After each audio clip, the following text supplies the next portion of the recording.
সকলকে জাগিয়ে রাখলেন, গুজব ছড়াইলেন। একবার বলেন যে আপনারা পদত্যাগ করবেন, আপনি পদত্যাগ করবেন, আর একবার বলেন যে ভোর রাতে শুনলাম পদত্যাগ করবেন না।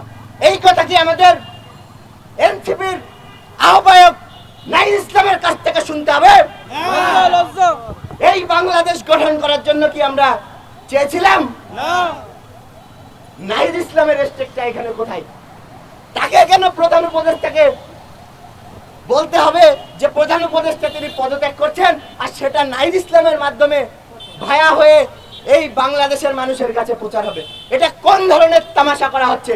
এটা সরাসরি ভাবে 24-এর অভ্যুত্থানের এই যে সকল 2000 ভাইরা শহীদ হয়েছেন, 30,000-এর বেশি মানুষজন আহত হয়েছেন, তাদের সাথে রং তামাশা করা বলে।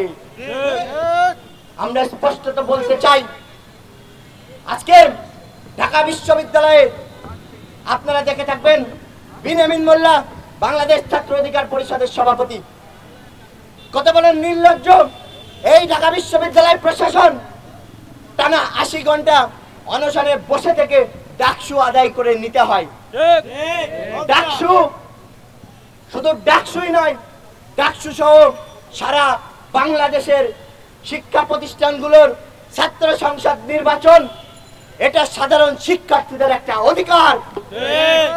এই অধিকারকে আদায় করে নিতে হবে কেন? এই অধিকারের জন্য কেন অনশন করতে হবে?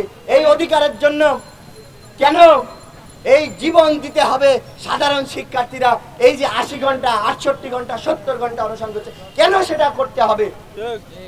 আমরা স্পষ্টত বলতে চাই, সারা বাংলাদেশের প্রত্যেকটা শিক্ষা প্রতিষ্ঠানে ছাত্র সংসদ নির্বাচন দিতে হবে। পাশাপাশি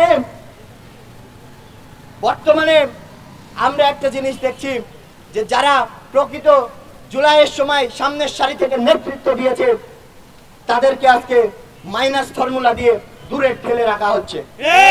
আমরা বলতে চাই, যারা এই 24-এর অভ্যুত্থানে সামনের সারি থেকে নেতৃত্ব দিয়েছে, তাদের সম্মানকে আপনারা বুঝিয়ে দিন, নতুবা হাসিনার পতন থেকে শিক্ষা নিন।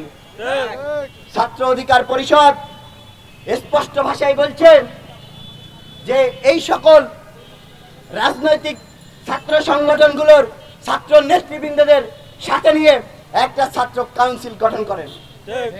এর পাশাপাশি সকল দলমত নির্বিশেষে সকল রাজনৈতিক সংগঠনগুলোর সাথে বসে আপনারা একটা জাতীয় সরকার গঠন করেন।